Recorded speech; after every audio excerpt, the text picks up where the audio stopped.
All right. Well, welcome. Thank you. Thank you all for being here and for staying for this last session. I know it's not easy.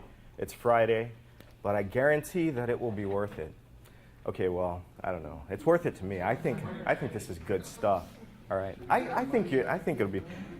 You will get. I don't know what to give you. Honestly, I don't know. But the first thing I want you to do is to get onto our own personal back channel for this session. Go to todaysmeet.com/BYU-H. Once you're there, click on this link and fill out that form. This is basically what I'm going to be talking about today. All right, this is how I was able to transform my class in positive ways, okay? And we'll talk about what that means and what that actually looked like. Right? But I hope by the end of this session, you will be able to do this, or at least know how to do this in your class. I walked around yesterday. While you guys are logging in, I'll just tell you this story. So I walked around yesterday during Ken Bain's remarks on peer instruction and invited people to come to this session because this is exactly the type of intervention that I use to improve my class. A peer instruction sort of methodology, right? At the beginning of each course, each class session. Okay, so I'll give you guys 2 minutes from this point, 2 minutes to go ahead and finish this up. Once that counts down to 0, you're done. Okay, so this session is called One to Few to Many, Fostering an Environment of Learning Using 2 Simple Tools. And the 2 simple tools that we're going to be using is this back channel, Today's Meet. You can use any back channel that you want, but Today's Meet seems to be a nice, easy to access, no sign up required, goes away as soon as it is created almost, if you want it to do that sort of way to use a back channel in your class. And also Google Forms. All right, so, you know, I am one of the greatest teachers ever. No, that's not true. But, you know, maybe some people might think that, and I gave them a lot of money to think that. So I taught this teaching English internationally class. It's like a TESOL methods / introduction to second language acquisition / introduction to just teaching English, right, course. And the first semester that I taught it, I was, you know, at UC Irvine. I was a grad student, and it went good. The second semester, I improved on what I did that first semester, and it went great. Students loved it. They were really engaged. Students would be raising their hands, smiling, and you know, these are the sorts of things that you want to see as an instructor, whether or not they're actually learning. If you see that they're bobbing their heads and paying attention and not just, you know, in their own virtual worlds, then you feel good about that. And if you ask questions and they're able to respond with good, intelligent responses, then that's even better, right? And that's what happened in that second semester. Everyone gave good responses. Everybody, you know, it was obvious that the reading was done and people thought about it. But something happened in the next semester. People were not as engaged. And I thought to myself, what happened here? You know, this was 2009. And then in 2010, that semester, I thought about what happened. I told the same stories, you know, gave the same examples, went through the same activities, stuff that was super engaging the semester before. But now in this semester, nobody, in the beginning of the semester, people were really interested. But things started to drop off week to week. And then by the end, oh, it was bad. And I wondered, like, what happened? Did my jokes all of a sudden become stale? Because you know the jokes that you tell in your class, it didn't work out so good. And so I thought, you know, I reflected on what exactly happened.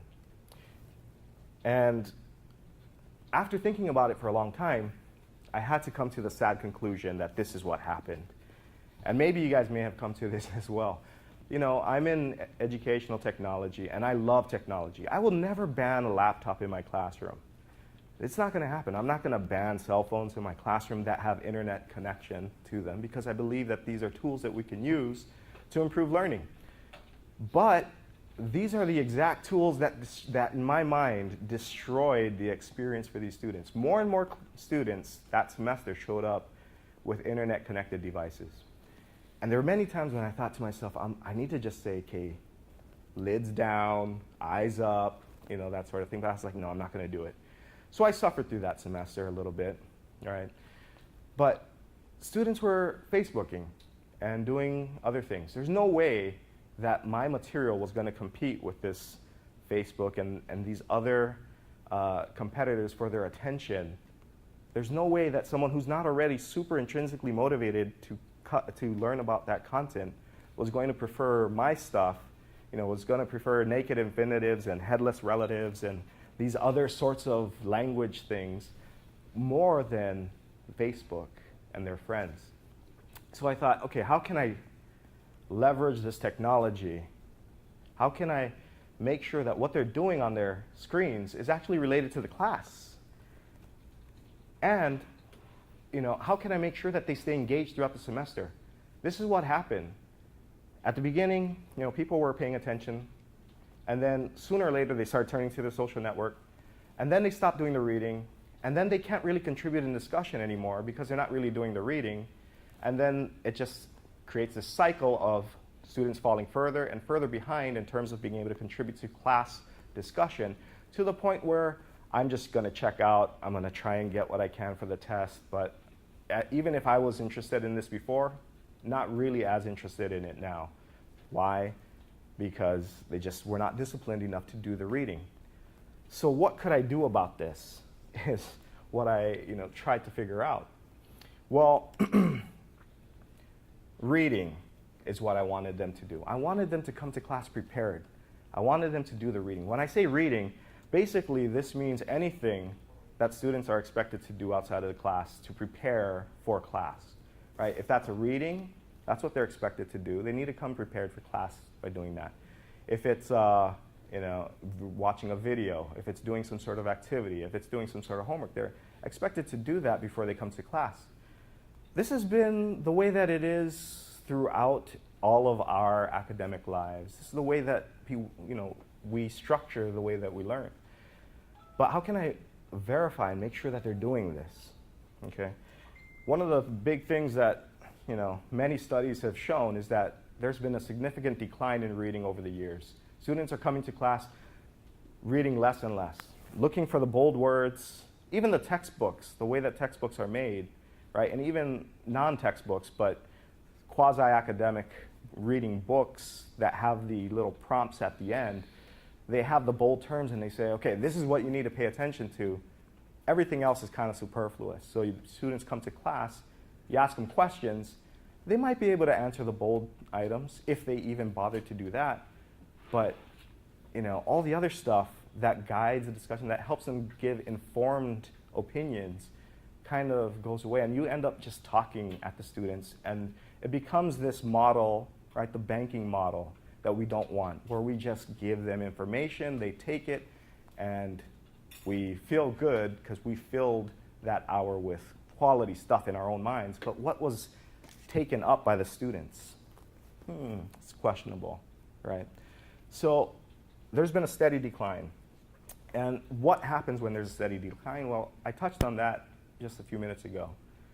Students fall further behind until eventually not engaged with the material, not really doing the stuff, right? This is what happens. This is what it looks like. You've seen this in your class. Maybe you might ask a question.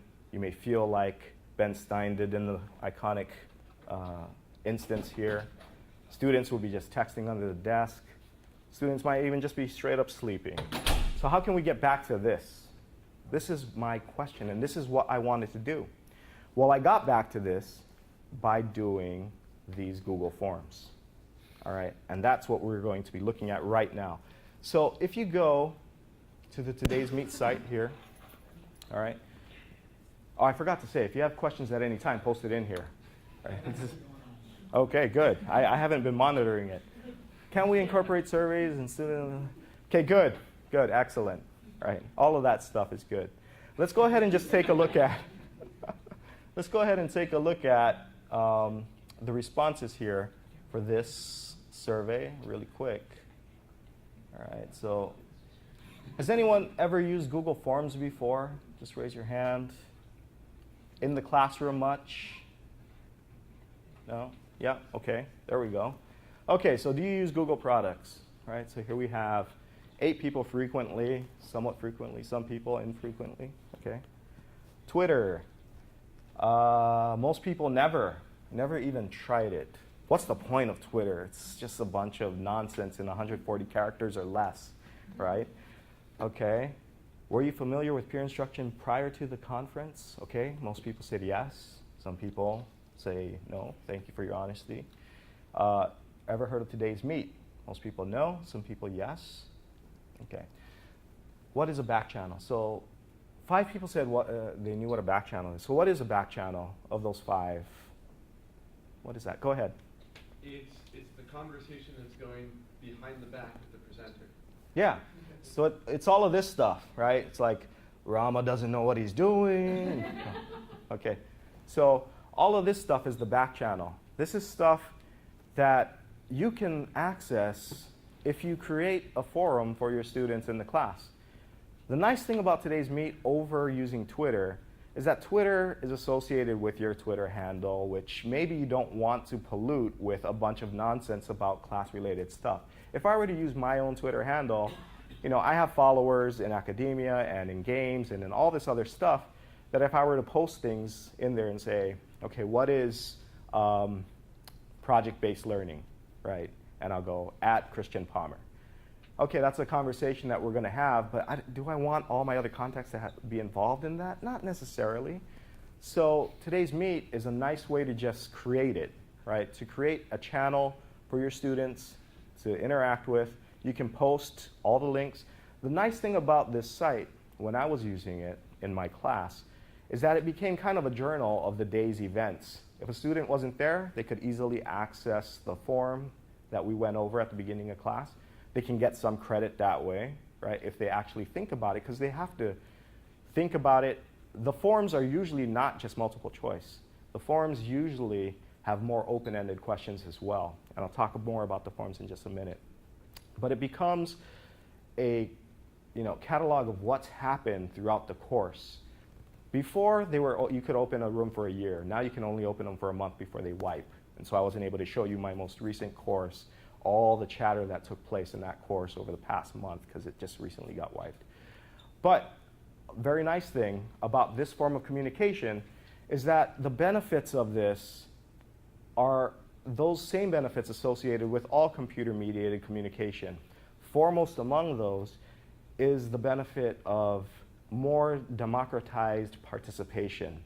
In the research by Kern, Warshar, Blake, etc., they found that in a foreign language classroom, you have some people who dominate the conversation. You have some people who are a little more extrinsic in the way that they, or extroverted in the way that they carry themselves and participation, etc. But some people may have answers and some things to contribute that just aren't able to do that through computer-mediated communication, such as a back channel. And thank you for your condolences about my back channel. They're able to go ahead and add to the conversation, get some participation in their own way, right? And also there's different processes that are involved in what you put into what you write up here, right?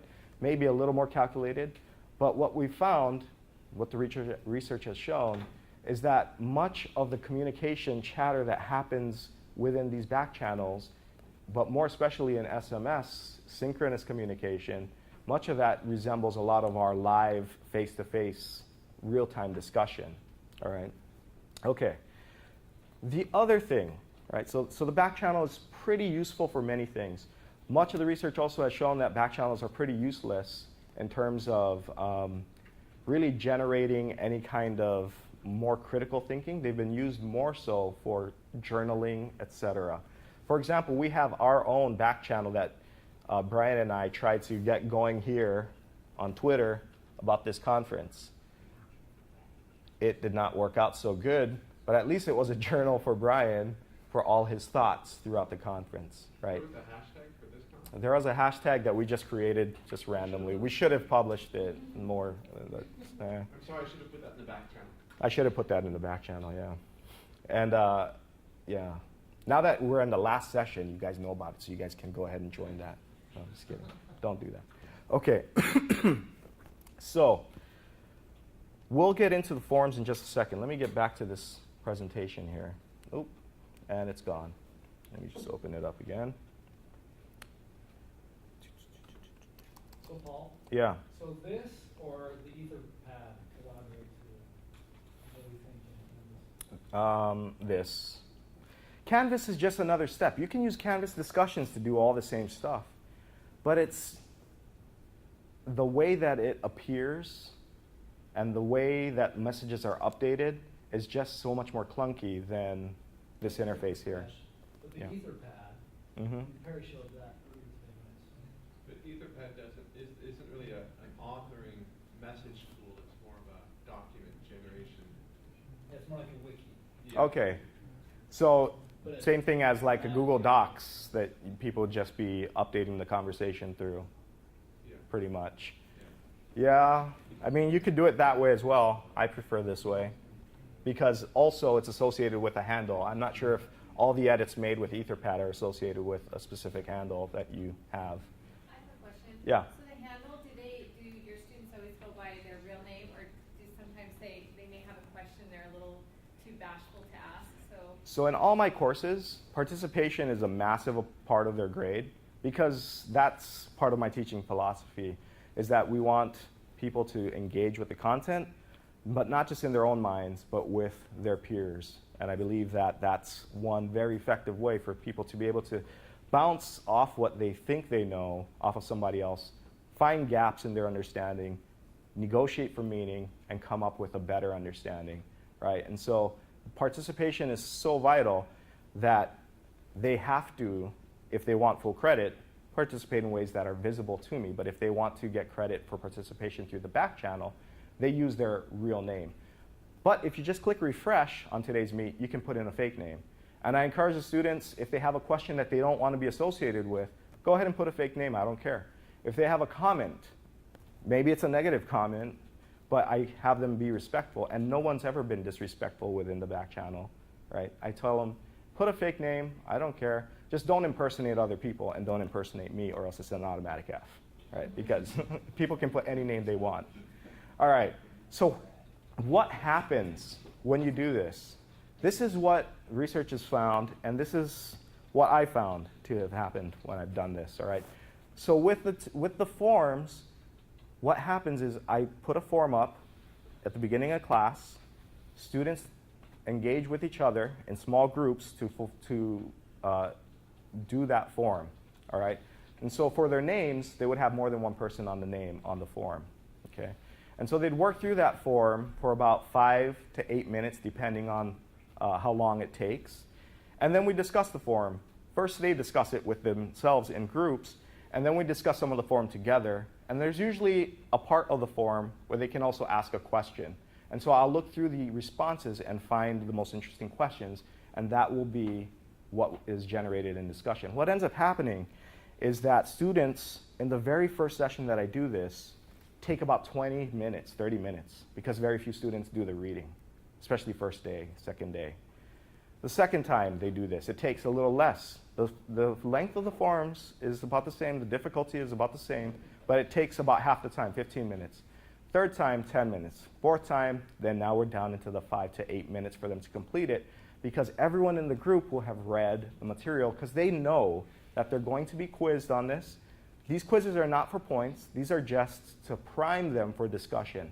I was sick of coming to class and asking questions that nobody knew the answers to, except for the super smart straight A student, right? That was, had a very strategic or whatever type of learning strategy or learning profile, right? So more and more, the questions and the comments and the different things that people would bring to class discussion were at a much higher level than just trying to find definitional, sort of clarification. It was a lot more of the evaluate, much more of the create, much more of the analytical questions that would result from this. Because students were expected to do this. You know, if we're talking about the remarks of Ken Bain yesterday, he said something to the effect of, we need to change or shatter their expectations of what's going to happen. One expectation in a class, especially that type of class, was that the instructor would come and lecture. There'd be maybe some quizzes, etc. But I flipped that around into, I'm not going to lecture the whole time. My lectures last maybe 10 minutes. Discussion of their answers lasts longer, like 20 minutes maybe. But their own discussion amongst themselves lasts between 10, 15, 20 minutes. And that was big. That generated much better, deeper learning. And also, in Ken Bain's, I'm referring back to that because it kind of coincided perfectly with what my experiences were. Also, within his list of critical learning environments, he mentions that, you know, we can, if you trust students or make them feel that you believe in their ability to learn, that's one way to create a critical learning environment. This is something that I saw as people were doing these activities, that they knew that I understood that they're all smart, you know, UC Irvine, BYU-Hawaii students, they were able to get into the university. They can answer these tough questions. They can discuss amongst themselves. And they might have answers that I may not have thought of. And we discuss that, and I admit those things as they come about, and they respect that. And then we discuss, and then of course, the lecture portion of the day's session would then confirm through theory and et cetera, the things that we talk about, all right? Better higher level questions. Students self-report that the lectures are clearer, more organized. They perform better. I mean, if we're just looking at test performance, but this is not my this is not the biggest point here, but obviously test performance get better. Joel talked about that a little bit before, about quizzing at the beginning or quizzing outside of class. It encourages distributed practice. Students pace their own reading, right? And they work harder to learn the material. Okay. So, what I want you to do now is, as a part of the seminar portion of this, or the workshop portion of this talk, is to create your own Google form. You know, take about 5 minutes. Create your own Google form by going onto Google, right here. If you have a Google account, you know, find your way to Google Docs. So here's Google. Up here, you'll see these, this square of 9 dots. From here, you can go to your drive, right? I'm not sure, does anybody need these steps? I think you all know how to get here, right? So go ahead and go to Google Drive. What was that? Do we sign in Chrome? You can if you want, you don't need to. Oh, we just go to Google Docs? Just go to your Google Docs or your Google Drive, and then click on Create, and then go to Form, all right? When you click on Form, you can go ahead and just create a 3-question form really quick, all right? Once you're done with that, you're going to click on Send Form, and I'll come around to help you do this. And then a dialog box will pop up here. I want you to get the short URL because we're going to post the link in the feed, and the feed will only take 140 characters or less. This is the whole purpose of URL shortening. Click on that. Go ahead and copy it and post it into our Today's Meet feed. All right? Let's say, you all are so advanced that it should take less than 5 minutes, but I'll go 5 minutes here. All right? Okay. As you're doing this, because time is getting tight, I'm going to go ahead and continue to talk about this. But after you're done collecting your responses, one nice thing that I've done is that I share the form, I share the responses to the form with the class in the feed, but I just hide or delete the column with the user names, all right? That way, the form then becomes a study guide that the students create. It's a very constructivist generated study guide. Everybody's answers to the questions are on there, right? And these are questions that will come up in tests or that they need to know the answers to in order to write a better essay on the topic or whatever. But if they have their own answer plus their peers' answers, there's no reason why they can't give me a good answer on a test in the future because they have everything right there at their fingertips, right?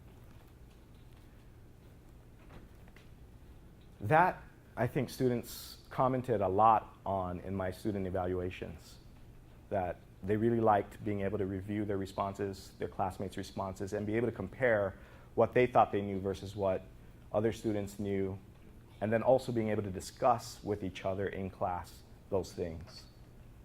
Right?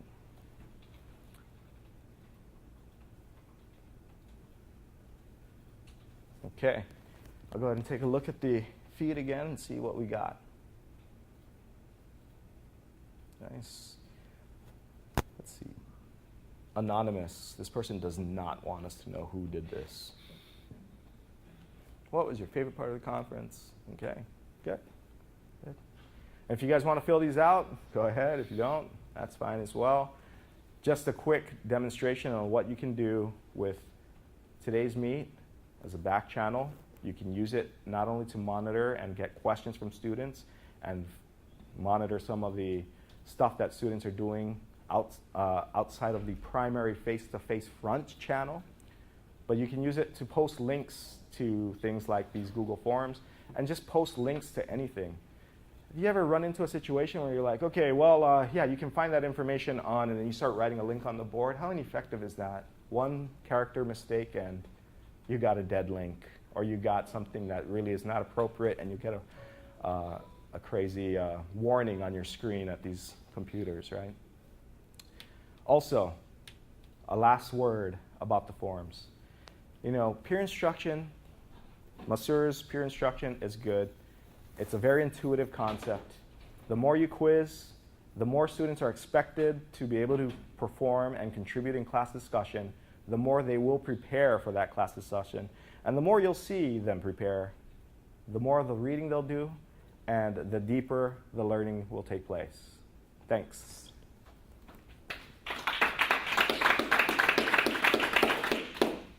Any questions?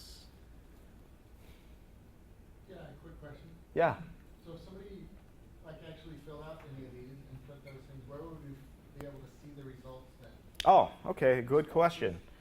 Okay, so let me just change my settings here on my computer to duplicate. Okay. So you can see the results in your Google Drive, okay? So here's my drive right here. I'm going to go to it. And here's my, is this my drive? What is this, special ed class? Okay, I don't remember. Oh, you made it with my account. Okay. All right, so symposium forum. Okay, so here's the symposium forum. Here's this stuff, but I want to see the responses. So you click on view responses, and then you can see everybody's response, right? And you can see there's a timestamp with this. So you can, you know, if somebody wasn't in class and you're using this as a way to keep attendance as well, and say, okay, well, they didn't do it till like 3 p.m. They weren't here that day. But I'm glad that they did it. They get, you know, X number for participation points for that day, right? How did you get the thing with the charts? The charts, you go here to Tools or Form, and then you go to Show Summary of Responses. And from there, it should work. But right now it's on, yeah, there it is. So you see the summary, right? And like I said, a nice thing to do, and so here's another nice little tip. Let me just put this in here. You ever have class presentations? You ever wonder what students are doing while their peers are doing the class presentations? You ever sometimes think, dude, these people are not listening and they're totally disrespecting the students who are doing the class presentation, right? This is something that I've done that has made presentations, made students pay a lot more attention to presentations. All right, create a presentation form.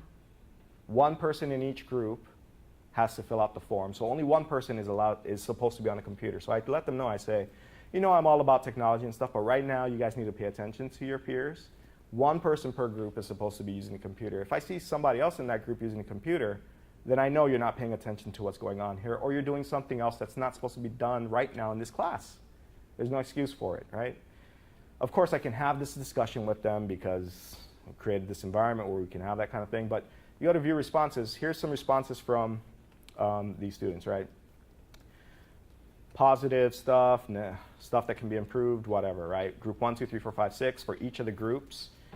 And if you want to give those groups their feedback, all you got to do is create a copy of this, right? And in your copy, delete this column, and it's anonymous. It becomes anonymous feedback that the groups can now have. That's already right there, not in some illegible handwriting that you wrote down on your piece of paper and that took you like, you know, I don't know how long, and you got your hand cramp, and nobody likes writing those things. But when you do it this way, I found that the responses are more detailed, longer, better. Just like any research on computer media communication, generally the writing is longer and of a high quality and written much more, much better as well, right? So just another aside to this, another way to use it. But yeah, that's how you find the responses. That's how you see what kind of, what the responses were. Any other questions? I hope that you can take away something from this and that you are already thinking about ways that you might be able to use this in your class, whether it's for presentations, whether it's for quizzes right in the beginning of class. When I use them as quizzes, I never grade them. I always use them as just, these are intended for you guys to get talking, and so you guys are primed and ready to go. You may have done the reading at home, but you may not have it at the forefront of your mind. Do this thing, talk with each other. Now it's at the forefront of your mind. Now when I ask you questions, I expect everybody to have an answer because you guys had 5 minutes to discuss it. There's no excuse anymore. You all, even if it's a BS answer, you guys at least had 5 minutes to discuss it. Give me that response. Okay? Okay. Thanks.